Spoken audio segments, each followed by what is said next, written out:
ಮಾಡಲಿ ಆರೋಪ ಮಾಡೋ ನಮ್ಮ ಖ್ಯಾತ ವಕೀಲರವರು, ಒಬ್ಬ ಹೈಕೋರ್ಟ್ ಲಾಯರು, ಭಾಳ ಮೇಧಾವಿ ಆತನ ಬಗ್ಗೆ ಏನು ಇತಿಹಾಸ ಐತೆ ಅಂತಕ್ಕಂಥದ್ದನ್ನು ನಾಡಿದ್ದು ಮಾಧ್ಯಮ ಗೋಷ್ಠಿ ಮೇಲೆ ತಂದು ಹೇಳ್ತೀನಿ.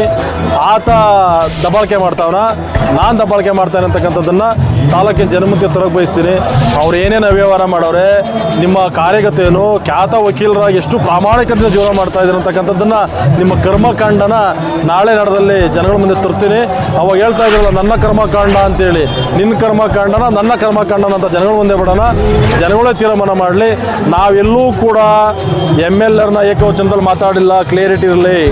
ನಾನಾಗಾದರೆ ಒಬ್ಬ ಭಾರತೀಯ ಜನತಾ ಪಾರ್ಟಿ ತಾಲೂಕು ಅಧ್ಯಕ್ಷನಾಗಿ MLA ಮಾಡ್ತಕ್ಕಂಥ ಕಾರ್ಯಕ್ರಮಗಳನ್ನ ಸರಿನಾ ತಪ್ಪ ಅಂತ ಕೇಳೋದು ತಪ್ಪ. ಕಾಂಗ್ರೆಸ್ ಪಠಾಲಯಗಳೆಲ್ಲ ಕೂತ್ಕೊಂಡು ನನ್ನ ಬಗ್ಗೆ ನೆನ್ನೆ ರೋಷಾವೇಶ ಭಾಷಣ ಮಾಡಿದ್ರಲ್ರಿ ಹನುಮಂತೇಗೌಡ್ರೆ, ನಿಮ್ಮದು ಒಂದು 100 ಆಯ್ತದೆ ನಿಮ್ಮ ಕರ್ಮಕಾಂಡ. ಇಡೀ ನಿಮ್ಮ ಇತಿಹಾಸನ ನಾಳೆ ಜಾಲಾಡ್ತೀನಿ, ಇದಕ್ಕೆ ಉತ್ತರ ಕೊಡೋದು ನೀವು ರೆಡಿ ಇರಿ.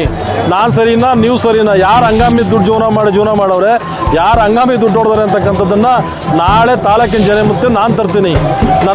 ನಾನು ಕೇಳೋ ದಾರಿನೇ ತಪ್ಪಿಸಿ ಕಾಂಗ್ರೆಸ್ ಮುಖಂಡರುಗಳಿಗೆ ನನ್ನಿರೋದು ಬೇರೆ ಮಾತಾಡ್ಲಿಕ್ಕೆ ದಾರಿ ಇಲ್ವಾ? ನಾನು ಪ್ರಶ್ನೆ ಮಾಡಿರ್ತಕ್ಕಂಥದ್ದೇನು, ಈ ತಾಲೂಕಲ್ಲಿ ಶಾಸಕರು ಏನೇ ಕೆಲಸ ಮಾಡ್ತಾರೆ ಅದ್ರ ಪ್ರಶ್ನೆ ಮಾಡಿದ್ದೀನಿ. ನೀವು ಅದಕ್ಕೆ ಉತ್ತರ ಕೊಡ್ಬೇಕಾ? ನನ್ನ ಇತಿಹಾಸ ಹೇಳ್ತಾರಂತೆ, ನನ್ನ ಹಿನ್ನೆಲೆ ಗೊತ್ತಂತೆ.